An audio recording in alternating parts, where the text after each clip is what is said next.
This is a story about how one sound changed my life.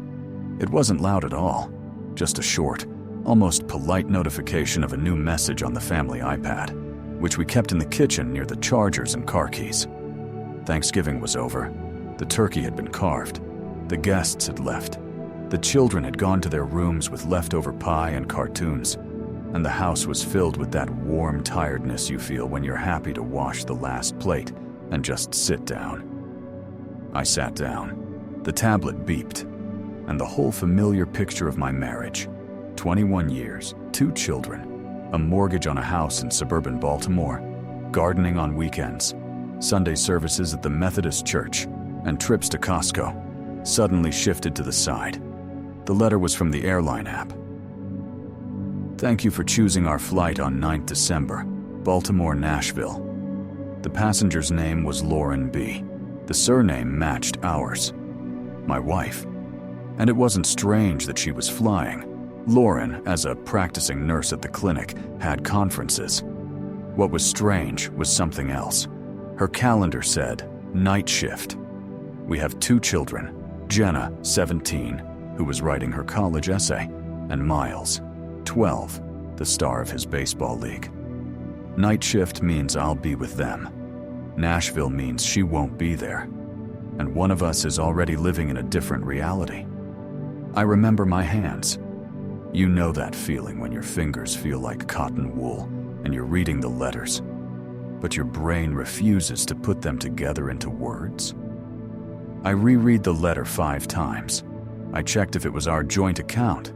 Yes, it was, and my card was linked to it. I opened the banking app. Sure enough, the ticket had been purchased 3 hours ago. Tiny details from the last week floated before my eyes. How she changed her phone password, because Miles is always on TikTok. How she started putting her phone face down. How she joked about girls' night on Thursdays at CrossFit. And how she came home twice smelling of someone else's perfume, not the one we have in our bathroom. I told myself then, stop it. People change. Women have a right to their own lives too. But the sound of a new message doesn't let me stop. I'm Dan, 51, operations manager at the city hospital. Lifts, ventilation, fire alarms, those endless logs, inspections, pipes that hum at night. My life has always been about keeping things in order, and I sincerely believed that our marriage was the same. Lauren and I met in our 3rd year at Virginia. She was a skinny medical student with a sideways glance and a sharp eye, and I played in a guitar club and worked part-time in the campus library. We got married after her internship, our first rented house with thin walls, noisy neighbors upstairs who turned on the washing machine at 3 in the morning, and we laughed that they were washing their consciences. Then we moved to Maryland, got a mortgage. I got a job at a hospital. She got a job at a clinic. Jenna was born. Then Miles. And somewhere between their colic and my night calls, we managed, like everyone else. We saved for our 401k, argued about whether to buy a new sofa or fix the old one, debated who would go to the parent-teacher conference and who would take the dog to the groomer. Nothing heroic, just life. Lauren had been tired for the last few years. The pandemic had thrown the clinic off track. They worked 12-hour shifts in masks, came home with eyes red as glass and said nothing. I was tired too. The hospital was constantly breaking down, smoking, leaking, and I was suddenly appointed oxygen station man, carrying cylinders and arguing with contractors. Somehow, we lost the habit of talking. Or we talked about the wrong things. She would sometimes bring up the fact that we were living like neighbors, and I would agree and say that we needed to plan a holiday. She wanted to go to the ocean, and I said that we had an inspection in July. Small compromises that we thought were normal. The first warning signs appeared not in November. To be honest, they appeared in the spring. She went to CrossFit with her neighbor, Kelsey, the one who wears leggings even to HOA meetings and likes to say, "I invest in my body." Lauren lost weight and became more beautiful. So much so that even I, accustomed to her t-shirts and ponytail, noticed that her back and shoulders had become more toned. I was happy. We laughed about how she couldn't lift a barbell, and then suddenly, she was doing burpees faster than the young people. I bought her new trainers, and for some reason, this joy quickly ceased to be shared. Her laughter disappeared into some inner room where I was not invited.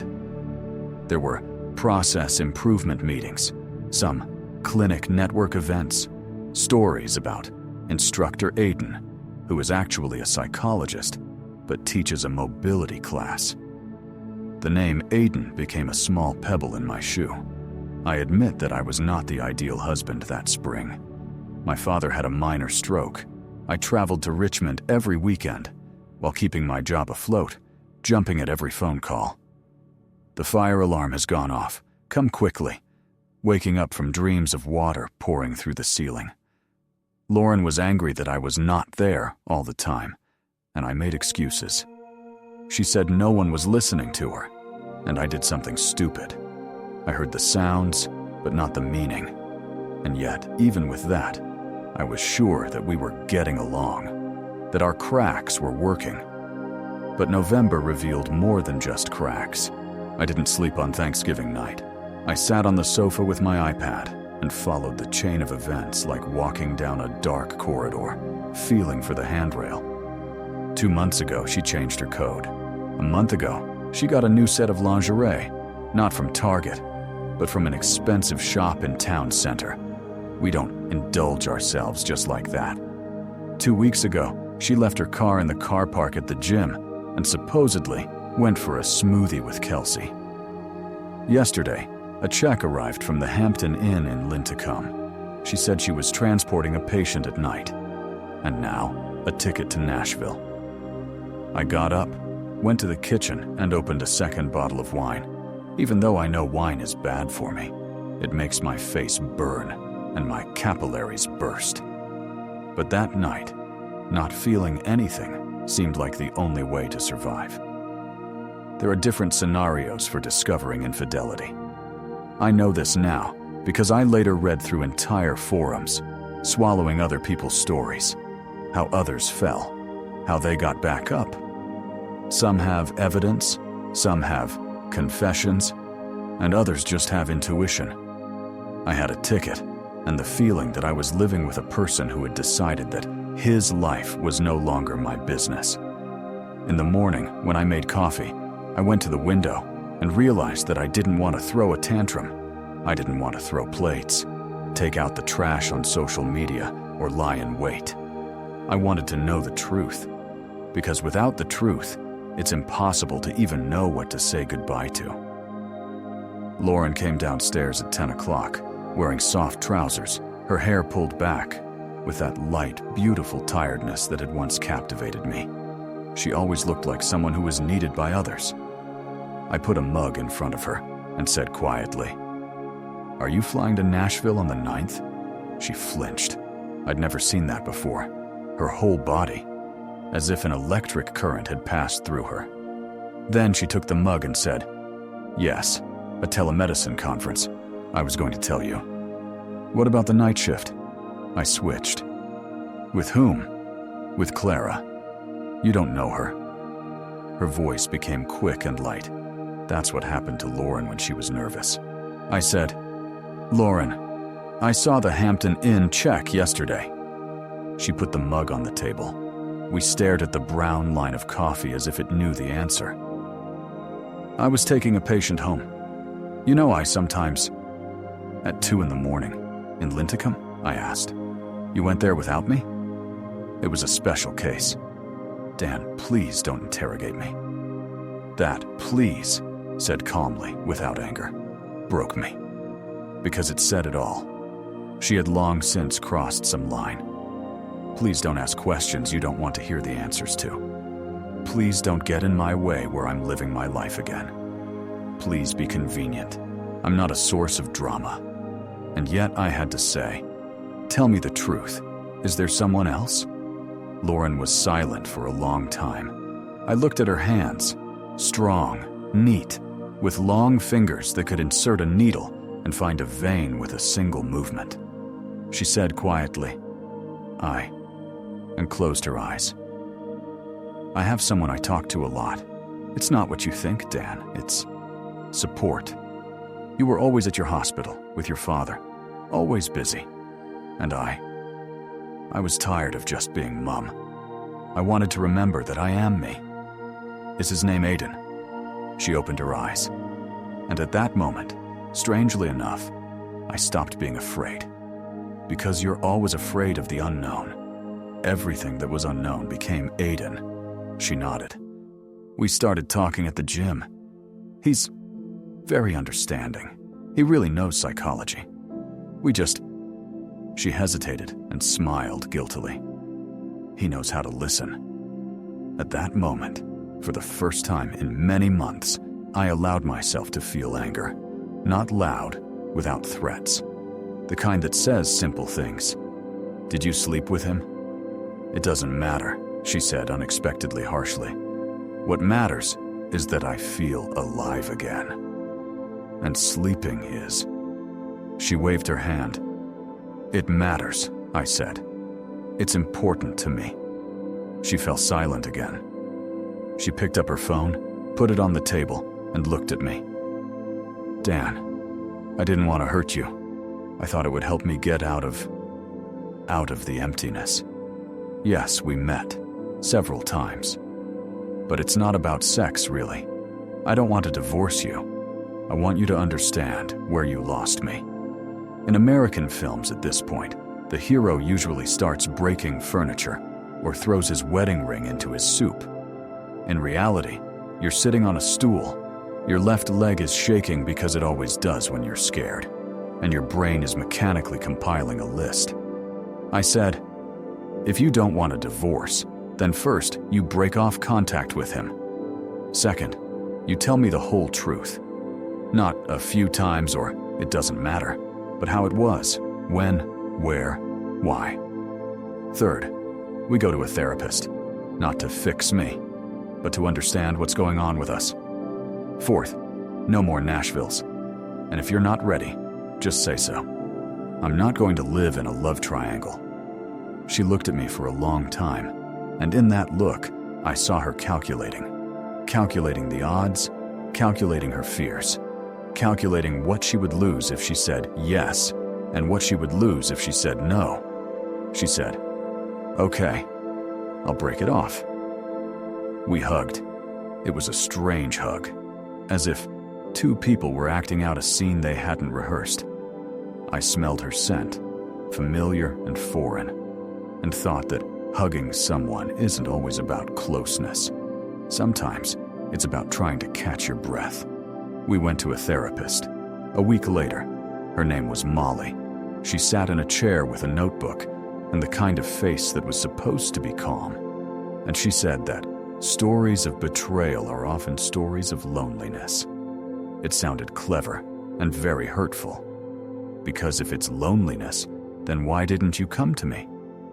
But I sat and listened, as people who have words for other people's pain carefully dispense them.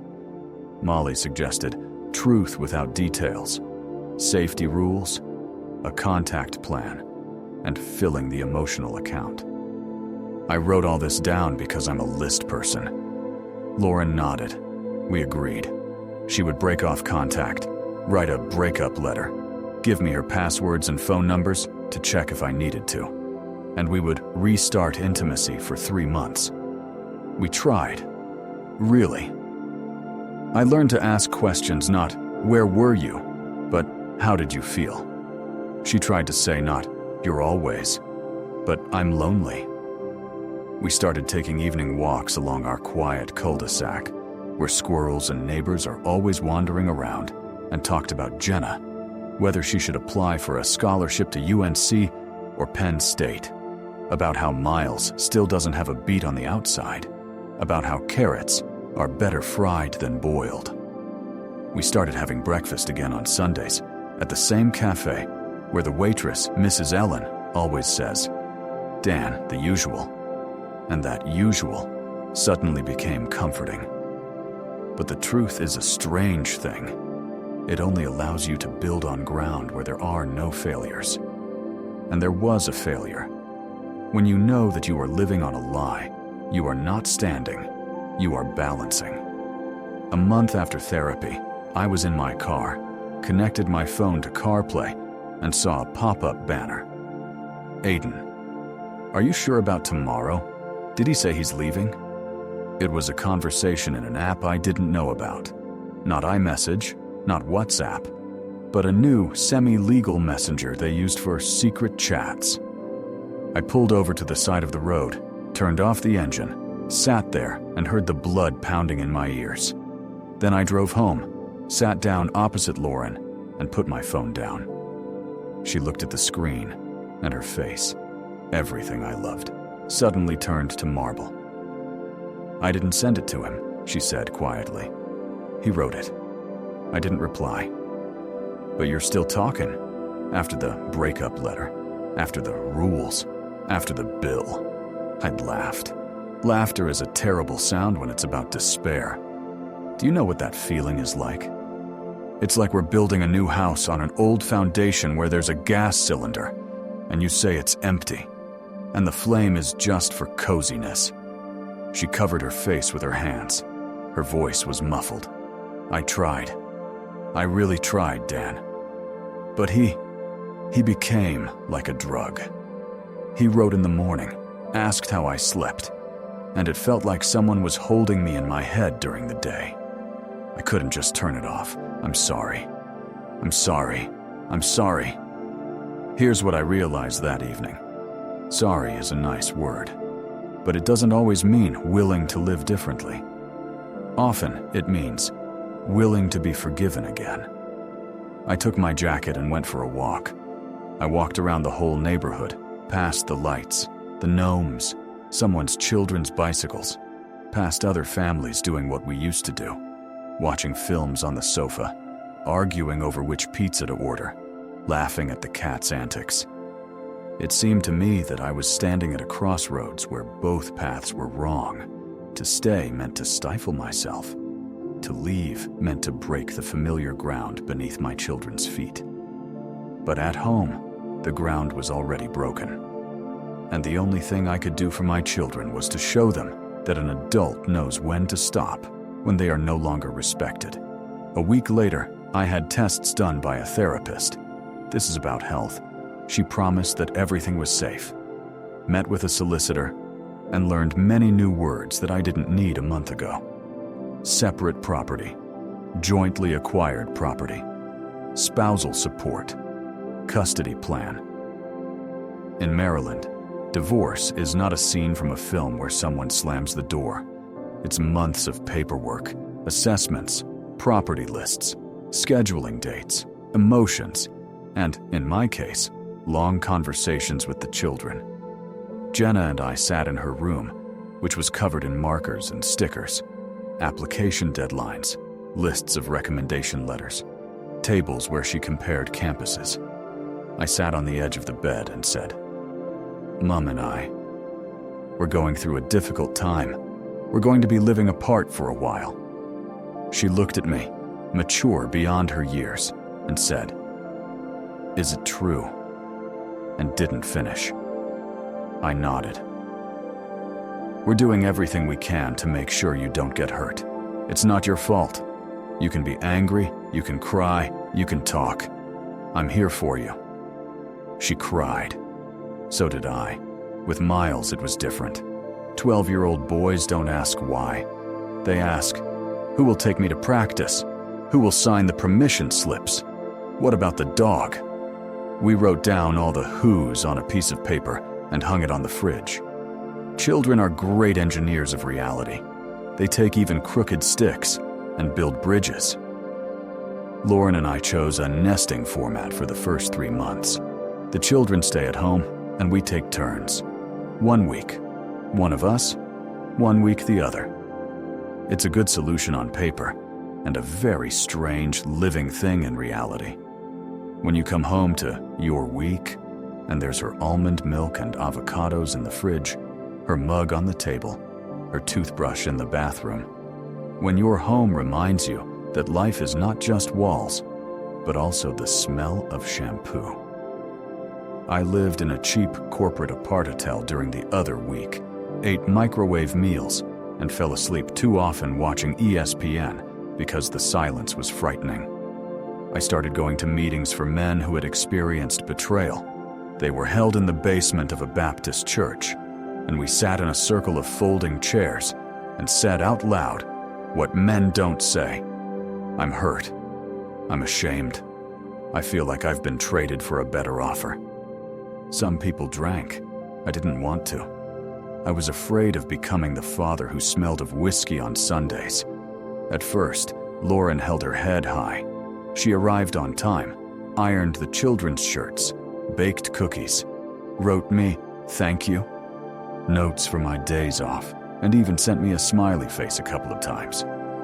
Then I found out that she had flown to Nashville after all, because the tickets were non-refundable, and I was traveling alone, honestly. I didn't check anymore.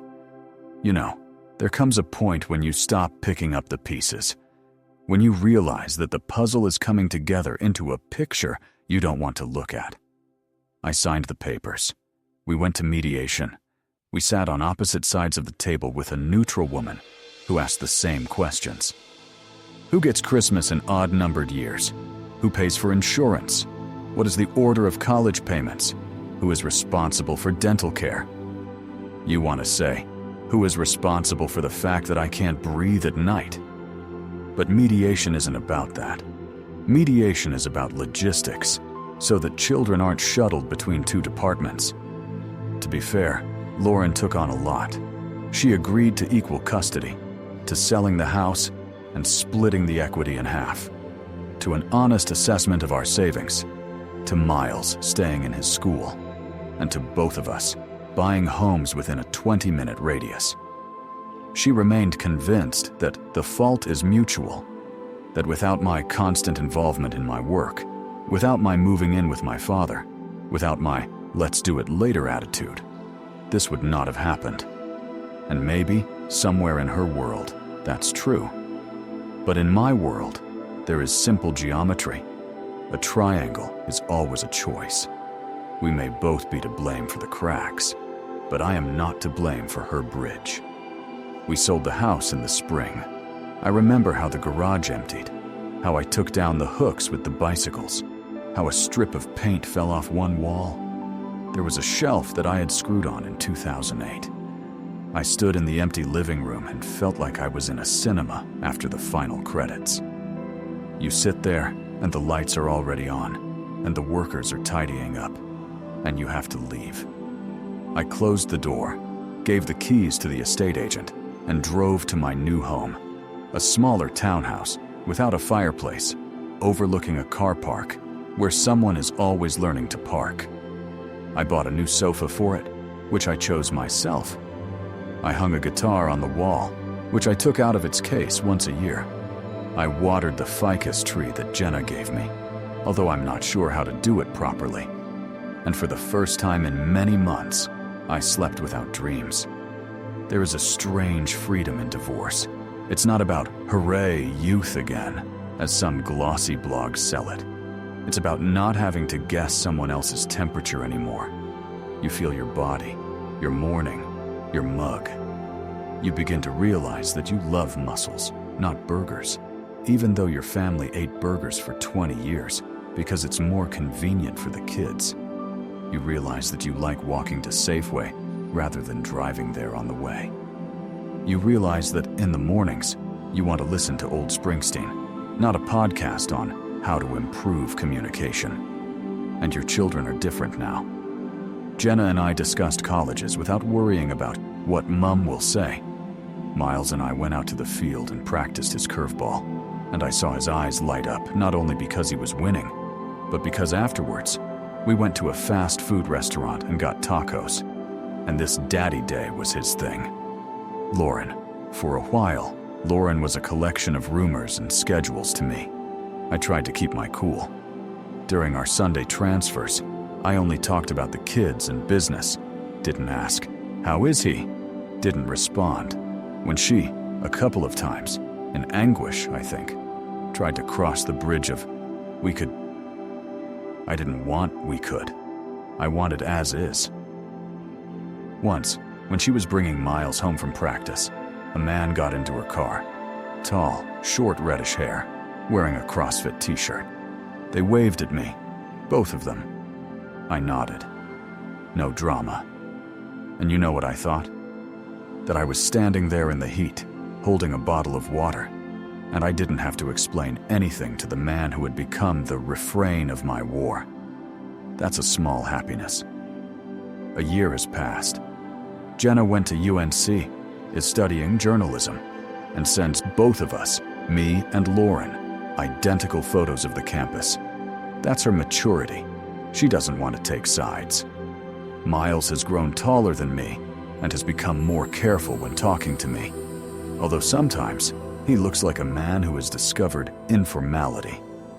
I started playing the guitar again, on Saturdays, in a cafe where you can bring your instruments to an open mic night. I'm 52, I'm not a rock star, and the audience is a mix of students and late musicians like me. And I feel at peace there. At some point, I realized that I was sitting in a circle not only with other survivors, but also with those who had happened again. 2 years after that signal on my iPad, I was sitting in the stands of the school stadium. It was the league final. Miles was pitching. It was hot, and there was the smell of grass and popcorn. Lauren was next to me. We weren't sitting right next to each other. There was an empty seat between us, and that was okay too. She said then, "I know you didn't ask, but sometimes I want you to know that I've thought a lot about what I did. I was wrong. I wasn't looking for you. I was looking for an echo, and I'm ashamed." I let that sentence pass through me like the wind, without defending myself. I said, "I often thought about where I disappeared to. I get easily lost in tasks. I know how to fix pipes, but I can't see where the leak is. I'm also to blame for not listening. But the choice was still yours." "Yes," she said, "and I live with it." Miles struck out. The stands erupted. I stood up and shouted with all my might, because that's how we shout at fate. Through our children, through their small victories, through our shared joys. Lauren shouted too. We hugged him afterwards, by the car, one after the other. He smelled of sweat, sun, and grass. And I, stunned by ordinary happiness, suddenly realized how much I wanted to say to myself on that November evening. You will survive. You will not be lost. You will stop scanning other people's phones. You will once again become a person whose life is about him and his loved ones, not about someone else's chat. You will learn to close the door, but leave the windows open. You may ask if I had someone else afterwards. Yes. Not because I had to fill someone's void, but because life is not accounting, where you first pay your debts and then start living. Her name is Carol. She works as a librarian. We met in that very cafe with the microphone. She was reading poems by local authors, and she has a quick smile and a good habit of asking questions and listening to the answers. She is 48. She doesn't like noisy companies, and she knows how to bake pies that smell like November. We don't build fortresses or set fabulous deadlines. We just make tea, read. She laughs at how I struggle with the lasagna recipe. It always turns out too salty, but better than a year ago. I listen to her stories about school children who don't return books because they fell in love and forgot. And these little things add up to a feeling of home. I don't promise myself forever. I promise honestly. If you're waiting for a moral, I'll say it, even though I don't like it when other people's stories are turned into a textbook. For us, cheating wasn't just about sex. It was a shop window with empty shelves behind it. We both brought ourselves to a place where someone else's gaze seemed like oxygen. The difference is that one of us went to steal that oxygen, while the other started opening windows. If you ever find yourself cornered by resentment, loneliness, or fatigue. Speak up. Not because it will save everything. Sometimes it won't. Sometimes one will go to Nashville and the other to a solicitor. But speaking up is the only thing that gives you a chance to come out not as enemies, but as adults. Lauren and I didn't manage to get back together, but we managed not to destroy our children. Believe me, that's no less of a miracle. Sometimes, when I come to pick up Miles, I drive by the old neighborhood. The trees there have grown taller. Other people's children are now riding the bikes that once stood on our porch. I stop for a moment, look at the house. Now it's foreign, but not hostile. I remember our early years, the laughter, how Lauren and I planted a small apple tree in the back garden. It barely stuck out of the ground back then. Now, the neighbors say, it shades half the yard. That November, I thought everything we planted had died. But trees grow, even when people are learning to live in a new way. They don't ask permission from our grievances, they just reach upwards. I am not a tree, but I know again which way to grow. And I remember that first sound of the iPad, not as a blow, but as the ringing of an alarm clock. The kind that screams when you've slept too long next to your own life. You get up, make coffee, open the window and breathe. Sometimes slowly, sometimes deeply, but it's your air now.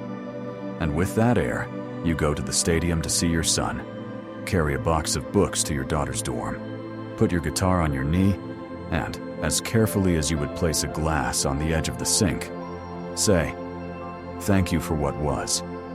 And now, it's time to move on." I understand that this story is not a film. There are no explosions, chases, or perfect speeches that people quote afterwards. There are utility bills, custody schedules, crumbs on the kitchen table, and a dog barking at night. And there is a stubborn, simple hope that comes not on holidays, but on Wednesdays, when you manage to pick up your son from training on time, and he, slumped in his seat, mumbles, "Thanks, Dad," and you realize that this is your Oscar. Everything else is just background noise. And if you suddenly find yourself in a place where there are other Nashvilles, other Aidans, other CrossFits, breathe. Don't be afraid to call things by their names. And remember that our age is not the final score. It's just the inning number. The game is still going on.